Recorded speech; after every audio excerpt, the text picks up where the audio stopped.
Cross Conversations. Today's conversation is about growing up in church, and we are going to have a good time today. I'm Danae.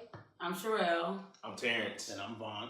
And we just going to get right into it. So everybody in here has grown up in church, right? Yes. What denomination did you grow up in? Well, you know, I started off Baptist. The unsaved ones. That's what we was told.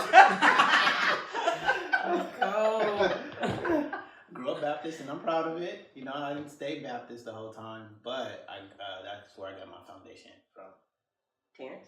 Kojic. What does Kojic mean? Church of God in Christ. All right. Glad you know. Some of us don't. Yeah. I grew up Kojic as well. I grew up Kojic as well. This ain't right, y'all. That's 3 against 1. Yes. So today we're just talking about it. I know I was inspired because I have a friend who was telling me about a guy who grew up in the church, and he had to go to a recovery camp because he grew up in the church and he was a PK. And I thought it was so funny.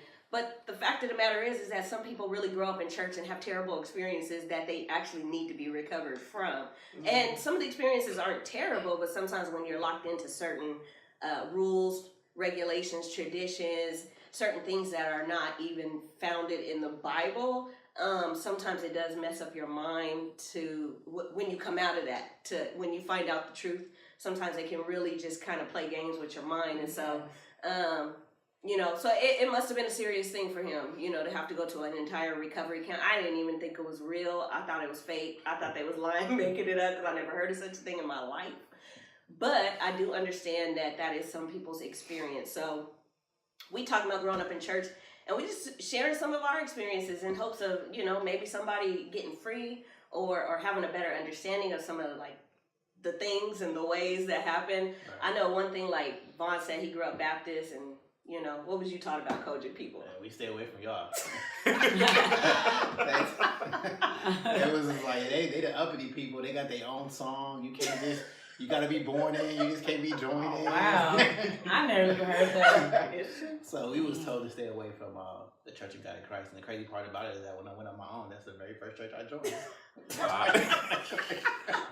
Wow. And I grew up Church of God in Christ, and he's right. We have our own song. We really do. Yes. You can't join in. You got to be born in. Yeah. You know, but we were taught some things about the Baptist people, that they smoke and drink, and you know, they all going to hell. You know, like it was like both sides playing each other. It sounds like, you know, I don't know what you guys experience with that, but I know I have friends of all types of denominations, and at the end of the day, we believe in God. I mean, I think once we grow up and kind of move past that stuff, you know, when you find out the truth. Exactly. You know, when you find out the we truth. We all serve the same God. Exactly. At the end of the day. Exactly. Right. So tell us about a life-changing experience for you guys in church. Anybody? Go ahead. I would say I went to Calvary Baptist Christian School, and I also went to Calvary Baptist Christian Church.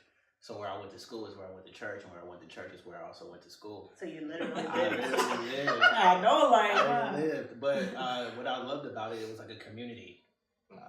We all supported each other. We loved each other. If we didn't have nothing to eat, we'll go to our fellow friend's house, and they cook for us. They watched me while my mom went to work. It was more of a community based. And I believe that was, for me, life-changing, because going forward, we're all in the same kingdom. Mm-hmm. We got to be able to look out for one another. If one is hungry, we should be able to reach out and bring that person in. And so that really taught me how we can come together and really use denominations in church for the betterment and empowerment of people. What about when you got in trouble? If your mom wasn't around, could somebody else's mom would whoop you? They whooped me. And then when I got home, my mama whooped me. And then when my daddy got home, I got whooped again. So, the community was real. Right. For real. The village raised me. Okay. Fed you, whooped you. Funny. What about y'all? Growing up years. I can't really. What was the question again? The whole question. Sharing an experience. Life-changing. Like something life-changing, life-altering. It could be the good or the bad. Anything. Mine was, till this day, it's probably one of the ones I remember is when I first got baptized. I was 13. Remember it vividly everything. My first experience with the Holy Spirit and going into it and then just coming out of the water, just a newness, a new feeling. And then my mom being at the steps to cover me and wrap me, that was like my first, like it literally shifted the way I thought about church, even just being involved, my commitment in my relationship. Because at that point, you know, you just going to church and sunshine band, whatever.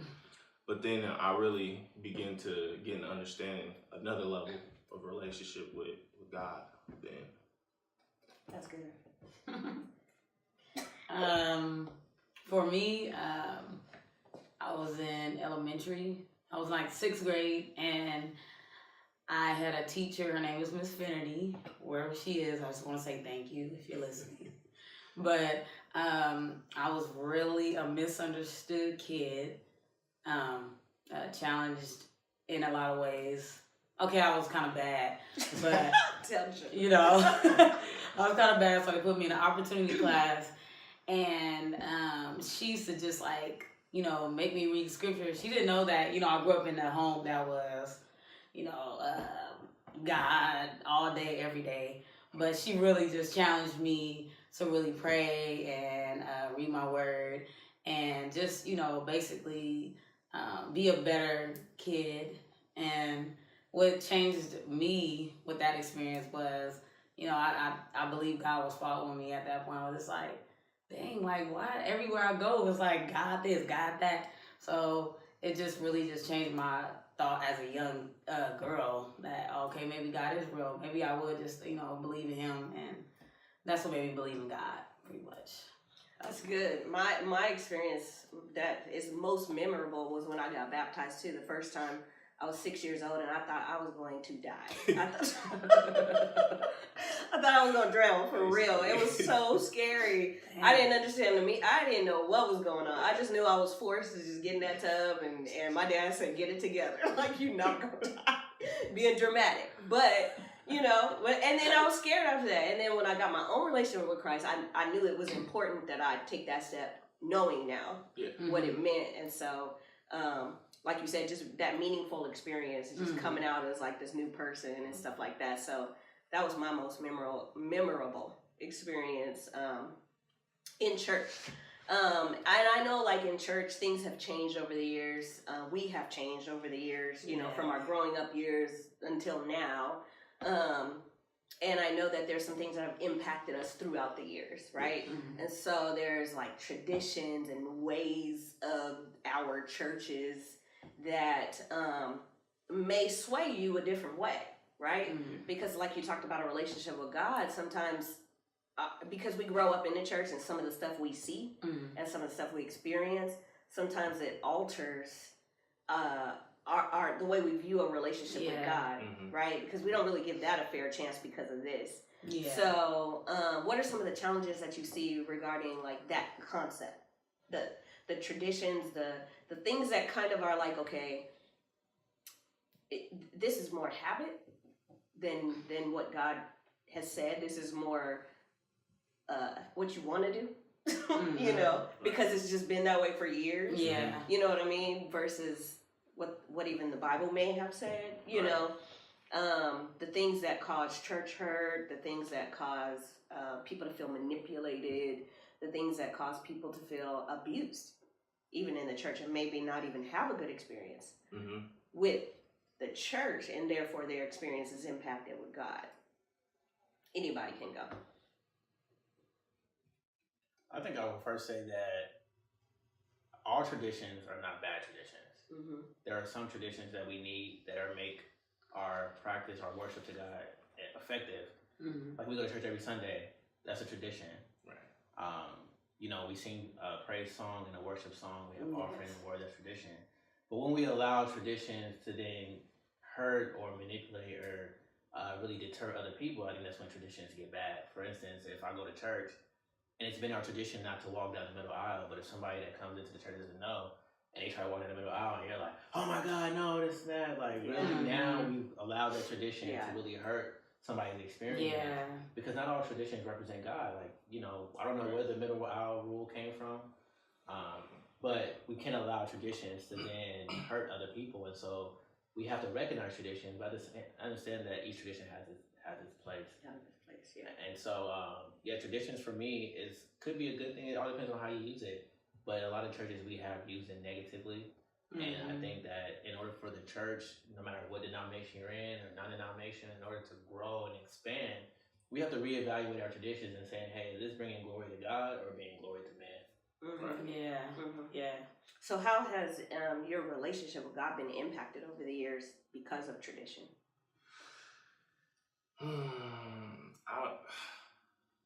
It really, to me, a lot of it didn't really bother me because either one, I would ignore it, or the type of person, I'm very creative. And so whether I was in, teaching, leadership, either way, I would definitely do it just on the way, God would lead me. And I was just, even like that time for me, because I'm not that old, but as far as tradition, me growing up in it wasn't, Sunday school, sunshine band, different things like that. It was okay growing up. But as I got older and began to teach and different things, that's when it kind of started to change a little bit, or I was able to change it, in a different way, so to speak. But tradition really didn't necessarily bother me, but I've seen it affect people in ways where I would have conversation with them and they wouldn't want to step back in the church because either they came in with an attitude or not, the best, but, someone said something to them and they were done. So, I mean, smallest things like that, or, a person sitting in the same spot. They same chair. Yeah. This my chair. I've been here 50 years. That's crazy. I've seen it. I've seen it too. That's crazy. It's crazy. I mean, for me, tradition did affect me. I'm not gonna sit here and lie. I'm not. Because I was, I guess you could say, like, different. I liked it to, show my creativity through, like, dressing, expressing myself that way. Like, I didn't like stockings. I didn't really like dresses. And, like, this is just what it was. But, I don't know. That's pretty much. So should we have a church without traditions? For me, yeah, some things, yes. I feel like churches with traditions are kind of like fading away, in my opinion. Like, you got a question? They both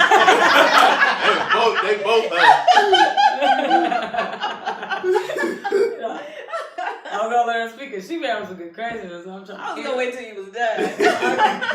Well, I think they are like, fading away, in my opinion. That's true.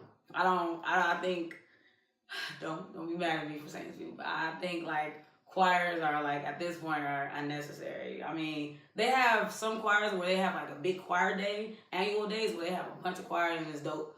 Like that's super cool. But I just think now for like us millennials, like it's time to like, really try to keep the same, keep God, keep that, I still like apostolic style and all that. I love that.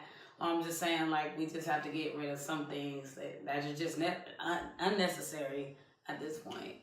I think when it comes close to the line as far as, getting a soul, pulling someone in, and then, you're dealing with tradition and pulling someone in, I think that's when you should drop everything and definitely focus on the soul. Because sometimes, the flashy lights that attracts certain people, coming from whatever demographic. You have people that have never been in church or people who've heard of, that traditional church. And so sometimes I feel like at this point, where we're at, it's going to take doing something different and going that extra mile and, giving that. Yeah, I definitely believe there's a place for certain traditions, and I don't agree that we should do away with churches that are more traditional, because every church is not for everybody. Like, you know, there's like a certain style or a certain niche market that every organization period caters to, right? So you may very well have a more techie style church where there's all these lights and cameras and like the pastor's not even there, but he's on a video screen and the church is still packed, right? But then some people feel like, well, that's not, I can't reach you. You're not a tangible person. If I just gotta watch you on a video screen, why would I be a part of this? You know what I mean? So there's something for everybody, right? You know, there's something to meet everybody's needs. I do agree, like, some traditions, like, are great, you know, and I agree, like, I mean, the history of the church and stuff, like, there had to be some sort of structure, you know, but when, I agree with that, too, like, what you were saying, Terrence, like, when the order trumps what God is trying to do, that's when it becomes a problem. So, like, for example, if there's, like, a prostitute walking the street, and the church is open, having service or revival or something like that, she may not have on the clothes that fit, right? Or that fit what you want her to come in here looking like. But she still wants to walk in, and maybe she actually does want to be saved because she hears something is drawing her in, right? And so if you go and just like immediately cover her up and wrap her up and tell her you can't be in here like this, how is she gonna feel, right? She's already this way for a reason. She's coming here to get some sort of change. So I agree with you in that manner. You know, I think that was a great example of how there's still, at the end of the day, there's still a soul to be worried about, right? There's still a soul that's either going to make it to heaven or make it to hell, one of the two. But they coming in here for something. And do we let what we have, our habits and our ways, deter them? Or do we put that to the side for a moment and recognize, like, okay, this person really needs the same thing I needed when I walked through the door. No matter if I look like that or not. I still needed someone to give me a chance and to let me come in and get what I needed. We have a duty to welcome others into the body as well. Yes. What were you going to say, Vaughn? Yeah, I totally agree. And I think that's why, for me, traditions should play a part of building who you are, but it's not the end all be all of who you are. From a young kid, I learned how to pray, like, bow your head and close your eyes. That said the importance of prayer. But as I grow, I don't always have to bow my head and close my eyes. Sometimes I'll be in my car needing to pray, and I can't bow my head and close my eyes. Or praying before I eat. It set a precedence of, you know, it take time to pause and be thankful and say a prayer. But if by chance I don't say a prayer before I eat, doesn't mean that I'm not grateful. So certain traditions to me are good for foundational things to get you in the mindset and the habit of praying or moment. Before you go into bed, saying your prayers, or waking up in the morning and saying your prayers. And so it's something that we need to build upon, but it should not be the end all be all. If somebody doesn't observe a tradition, that doesn't mean that they're less than. You know, we should be able to build upon these precepts and also point to God in our relationship with the Lord. So any tradition that's not helping us get closer to the Lord, it becomes a hindrance. It doesn't help the gospel. Absolutely. I mean, I know for me, it was the traditions that made me not even interested in getting saved or anything. I just wasn't interested because of those ways. You know what I mean? Like why do I gotta wear stockings? Why do I always gotta wear a skirt? Like, why? You know, and even when I got saved and switched churches, and I never forget the first time Pastor said, we wearing jeans and t-shirts, you know. And I was like, jeans and t-shirts? Because I didn't come from that, right? I mean, not jean pants. We could wear jean pants.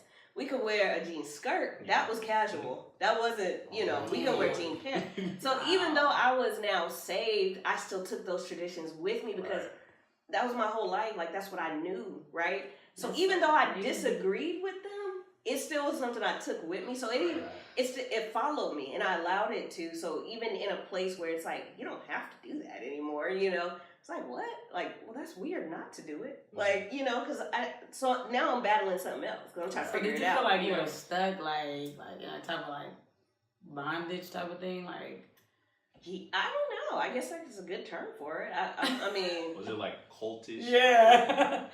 that component, no. Okay. That wearing but pants. Just you then. To me, wearing pants. Like when I went to my friend's church, it was a multicultural church, and she told me, you can wear flip flops and shorts, and I was like, Mm. the church, y'all doing that? you know what I mean? Like, who does that? Because I come from a church where if some people believe, it wasn't everybody, but some people believe that sometimes if your sleeves was a certain height, and your skirt was a certain height, you was going to hell. And so when that's just ingrained, sometimes, although yes, you have surrendered, but if I've been this way for X amount of, that's the thing people don't understand about salvation. Like, we've lived an entire life before we got saved, right? And then we get saved, and this is a new creation now. Like creation, like I'm being created as this new being, right? Yeah. As a saved person. So there's things I have to unlearn. There's things God have to work on me and untie that knot, right? Right. And so, He does have to loose me and free me from some things. But these are things that are years and years and years of doing every week, sometimes every day. Because sometimes we was at the church every day of the week. You know what I mean? So I won't say it was like a cult feeling, or it was. I do believe it was a level of bondage, because I do believe that. I don't believe that you should have a dress code per se. Right. Yeah. But I do believe that if you're in certain positions, or if you are up in front of the people, that there is certain things that you should wear, because just from a presentation perspective, right? If you're in your workplace making a presentation in front of the entire company, you're not going to get up there looking like any old thing, right? Yeah. So we shouldn't do that in the church either. We shouldn't come up there and we got to make a whole, inspirational message, and we got on a big old puff coat and stuff like, some things are just ridiculous, right? Or if you got on something that's like, top heavy and everything's all out, and everybody's seeing, like, on purpose you wearing this stuff. You know what I mean? People know why they wear what they wear, right? Yeah. So I do believe you should be mindful of your audience when you are doing things within the body, but I don't think it's any different than when you're outside of church either.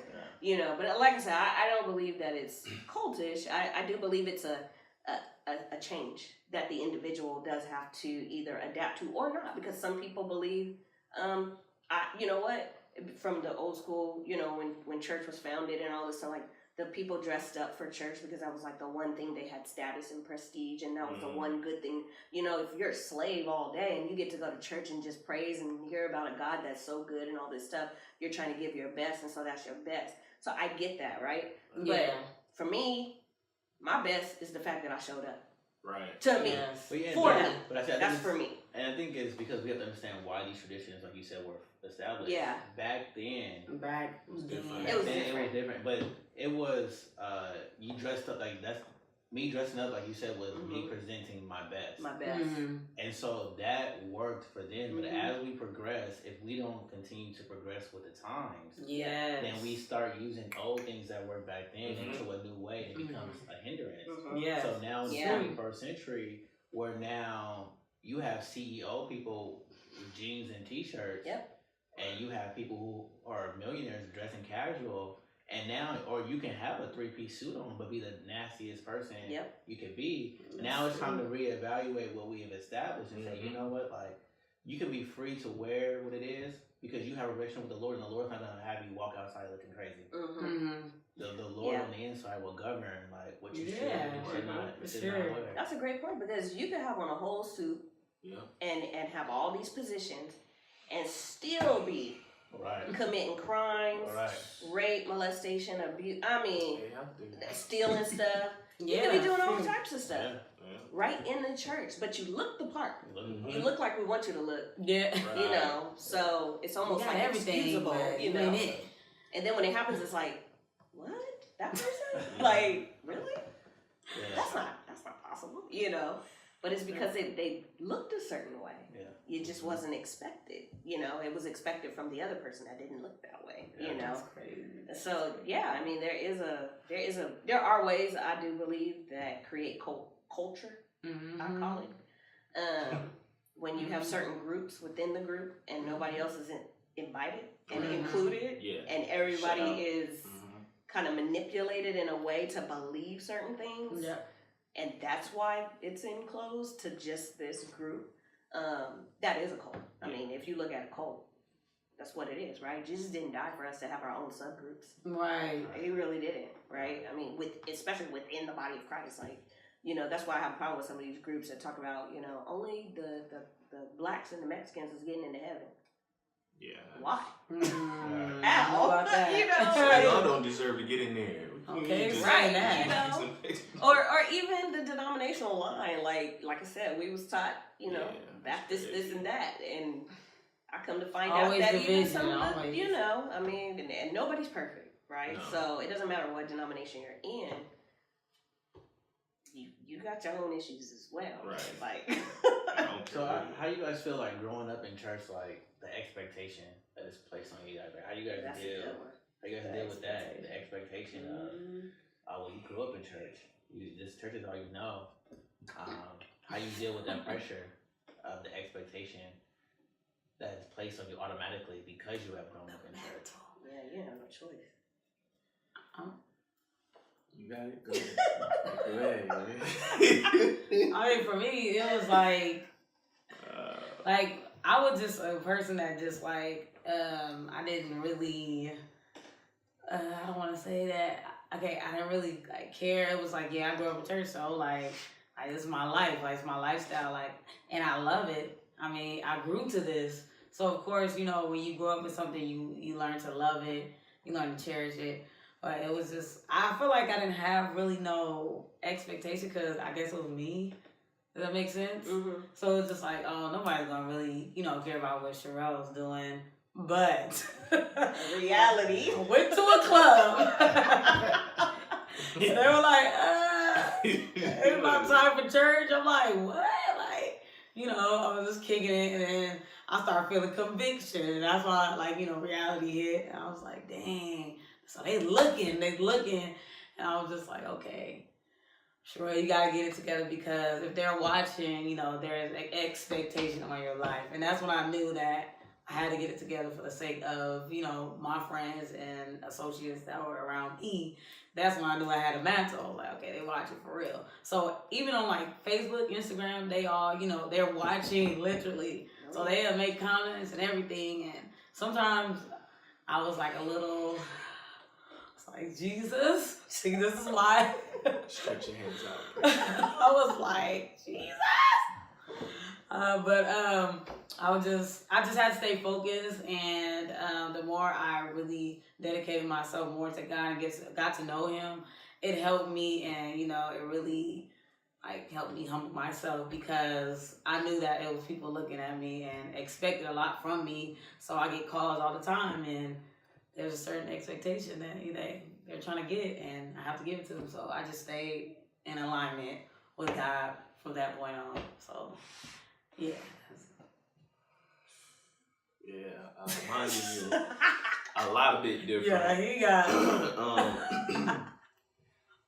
the expectation. A lot. I mean, some even just from watching my parents grow up, my mom being a praying woman, an intercessor. Oh yeah.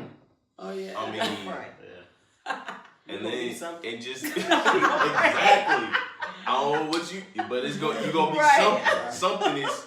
But my mom always. I feel like I've never like actually told this to her, but I could remember. She's probably been saying it to us since we were little, but she knew. She would always tell me that she knew when I was in her womb that I would be the minister of word. And she would always say it, but I never really understood it until I want to say my first message I ever preached was on Del Paso. Bell Street. I forgot whatever. But yeah, I preached my first message there, and that was like one of the darkest times of my life ever. And the Lord really used me, and that's when I first seen, you know, just everything that she's been speaking in my life.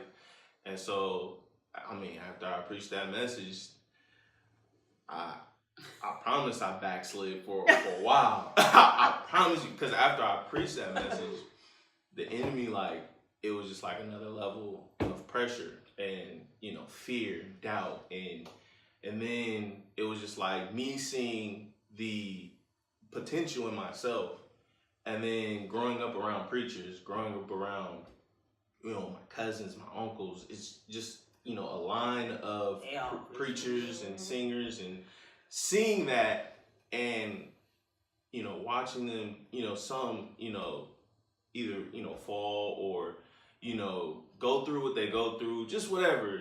And it just kind of, you know, I put a lot on myself. Yeah. The pressure. A lot of it, and now at my, you know, my age, I've noticed that a lot of that pressure is from me. Yeah. It's not, you know, not even what I'm facing, what I'm looking at. It's just that pressure because, you know, can I really do it? Is this really for me? And so, going through, you know, just situations in life and God taking me through whatever and all that stuff, but yeah, it's not that bad. At the end of the day, it's come out of it, eh? Yeah, when you come out of it, But but on the other side, when you Yeah, because sometimes I just wish I just met God. Like, man, can this be over with, please? I wish I just met God right now. Like, but I believe the biggest part of it is understanding, and that's the hardest part to, I guess you can say, like, communicate. Because I know God, He wish He could just be like, you know, and then we get it. You know, He gives us a little piece, and I only gave you a little piece because I already know you finna be hard-headed, go do this, and this, and this. Yeah. And so He gives us a little bit at a time, and so we like, you know, God, yeah, this, and after we come out of it, we like, oh, okay, I see what you mean. You know, because if I would have did this or if I would have did that, I would have never made it to this point. You know, if I would have never, you know, stepped out and actually accepted the call to preach or to teach or whatever the case may be, I would have never been in a position to realize that God really did call me to preach. Because for so long, I've always heard people prophesy and speak over me and tell me, hey, Terrence, you are called to do this, and you are called to do this, and you're called to do that. But I never really believed it for myself. And that was one of the reasons why I fell so hard, is because, you know, I took on the expectations of man. That's good. And not really understanding, you know, who God really called me to be. And that's why it was hard for me to move with certain, you know, responsibilities or to even, you know, teach or just do certain things, was because I wasn't sure in my own self. Is this really, I can do it. I'm capable. But is this what He's called me to do? Is it really for me? And so I honestly struggled with that for from 18 to now. Like, just coming out of a lot of it. Just coming out of a lot of it now. Yeah, I'm like, right. She's like, there's still a little bit left, but because I think sometimes when you grow up in church, as great as it is, but sometimes they teach you how to have a relationship with the church. That's right. Yeah, that's Really good. teach That's us good. how to have a relationship with God. Yeah. And so we live our life trying to impress the church. Just like I love my mom and my dad dearly. They did a great job raising me. But how come whenever young people come to the church, we're trying to teach them to be great in the church, we have to also tell them to be great outside in the world. Yeah. Like, we don't need just great preachers. We need great lawyers, Christian lawyers, Christian doctors, Christian paralegals, Christian president or council judges. So that way, every aspect of life in the world, you can meet God in everywhere. And we put so much prestige on the preacher, but what about all the other auxiliaries? And so future forward, going forward, the way churches are going to keep thriving is that we begin to develop the whole person to make sure they're great outside of the church as well. Like, push kids to go to get scholarships and push kids to have good academics and sports and politics and things like that. So that way Christ can be represented in every aspect of life. Definitely. That's why I love my job, because like a lot of people, when they see me, they don't expect me to be like a Christian. I'm just being honest, like, because I have tattoos and I have a nose ring and I'm just like super cool. And when they talk to me, it's just like, the rest of us ain't super cool. That is not true. That's not true. I gotta say that. I I did not say that. Everybody's in their own ways, their own entities. Like that's, but I'm just saying, like, I just love being the person I am because, like, I could reach, like, a lot of people. The women that does have earrings, the women that does have tattoos, all just, like, young men. Like, I just love it because I felt like I was used like this to go through what I went through, just, like, getting tattoos and not caring and stuff like that, just to experience stuff. So I could reach, people like me, that are going through different stuff and feeling like they can't be accepted, that's being rejected, throughout other places in their lives and at other churches. So it's just like, I feel like I could reach them. So I love being like myself, and I learned to love myself being like how I am because I'm super fun, I'm goofy, and I like to make jokes. So I love reaching people that people can't reach with the power of God and, just being saved and a Christian. I love it. So, and I think that's the most important point of, like, as we have grown up in church, and then the future coming up behind us, is that, like you said, Vaughn, like, lean us in a way that points 100% towards God. Like, yes, we know that positions needs to be filled in the church. We know that work needs to be done in the church. yes. But that shouldn't be why you want me here. Right. That shouldn't be the sole reason that you want me here, is because I do have certain talents or abilities that can fulfill your need, because then you're taking advantage of me. And that and when that's your intent, it never lasts, because guess what? Yeah. People figure it out. Yeah. Like, they do. Okay, so you're using me because I am, like a computer person, at work. And so I come in and you find out I'm a computer person, let's put them in the computer, Or, I have a group over here. Oh, well, they already sing, so let's just put them in this capacity to sing, because that's what they do. Forsaking the fact that there's still a soul on the inside that needs to be fed. There's still needs spiritually that need to be met. And so, when you're just doing things out of habit, because that's just what it is, then at some point, something gives. I mean, and either you have like a breakdown. Sometimes people go to a certain place in their mind. Sometimes people get angry. People, you start dealing with things because you've now gone to a place where I don't feel the same about what I'm doing and why I'm doing it. And so, God, is this you? And if it is you, then why do I feel this way? If it's not you, then what is it? But then when it's the enemy, or when you recognize what the intent was, sometimes that leads to us being angry and bitter, having all these just negative thoughts about the church or about church leadership or what have you, because, internally, spiritually, my needs were never met, and it seems like you didn't even care about that. I'm just getting used. It seems like all you wanted me for was for my ability, which is different than my spiritual gift. You didn't even invest in my spiritual gift. You just invested in you didn't even invest in my ability. All you did was you just asked me to do it, but it was for personal gain or ministry gain, as opposed and just a spot filler. Right? When in the kingdom of heaven, we're not spot fillers. We have purpose. So if I have purpose in the kingdom of heaven, but I don't really have spiritual purpose in this facility, something's off, right? There's a line that's like crossed there or something. I don't. Yeah, and I agree, because like we're more than just our gift. Like, preaching is just what I do, but Vaughn is a person. Playing the drums is just what I do, but Vaughn is just I'm more than just that. I'm more than just this. I'm more, and so if we're going to help build people, we have to speak to who they are and not what they do. Or not where they come from. Because sometimes it's a name. And in this grand old black church, I'm telling you the truth. Sometimes it's all about who you know and how you know them.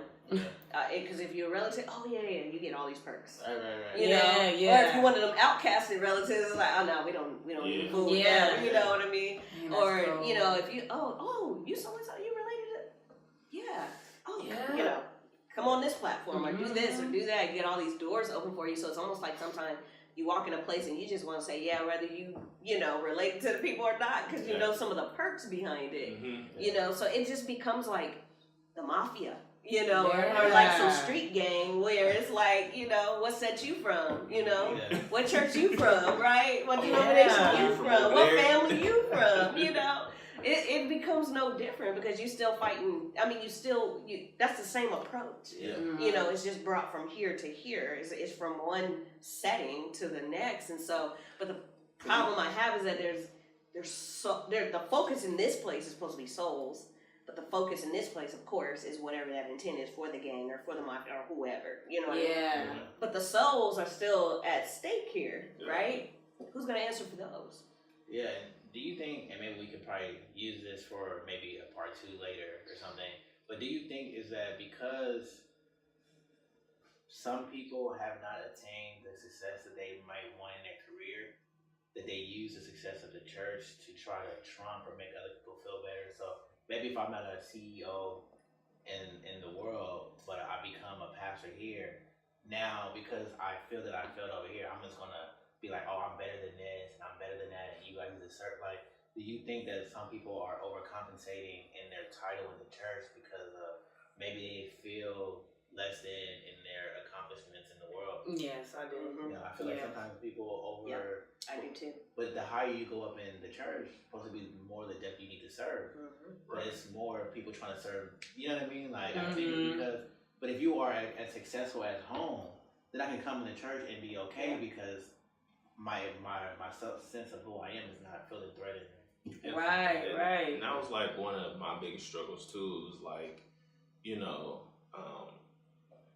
me being, you know, prophesied to or, you know, spoken into, and just like, okay, I'm you know, I preach the word, pastor. I know pastor. I see what they. No. I see. Firsthand, I'm looking. I'm like, oh no. I barely can handle this right here, right now. Not saying like, you know, because I've eventually come to where like, you know, okay, God, you know, whatever it is. Well, one thing that I have learned is ability will only get you so far. Yeah. But when God calls you, He deals with your character, your integrity. He builds all that stuff up. He makes sure that's right first. Breaks you down. Yeah. He pulls, you know, strips you a lot of things, and He makes sure you're grounded in Him before. But you step out in ability, like you said, you eventually break. You fall down, and now you sitting here bleeding internally, bleeding. No one's everybody overlooking you because that's where it started. It was just with the ability. Yeah. And so that's one of the reasons why I just, you know, I couldn't just seeing that, it was just like, God, if you call me, you're gonna have to literally put me there. Like, you're gonna go, somebody gonna, you're gonna send Gabrielle, one of them angels. Somebody gonna have to, we're gonna have Gabrielle. You mean Gabriel? Gabriel. Yeah, one of them angels. Gabriel. Like, which one is that? Okay. Be like, what's That'd that? be a problem. It's gonna be a problem. We ain't gonna be able to be like, That'll be a problem. Who's he? Exactly. God angels surround. Conversation. Okay. Clear that up.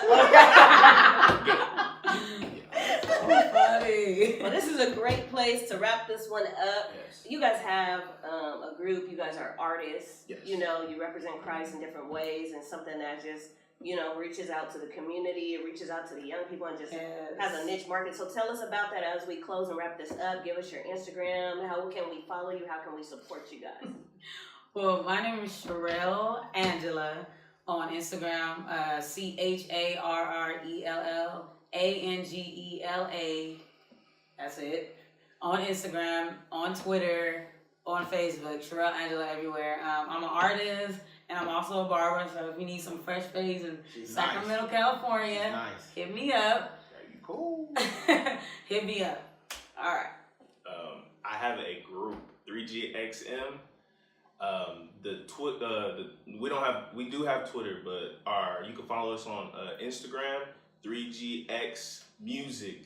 That's just 3GX Music. And then you can follow my personal page, TXXL Music. That's it. All right, we out.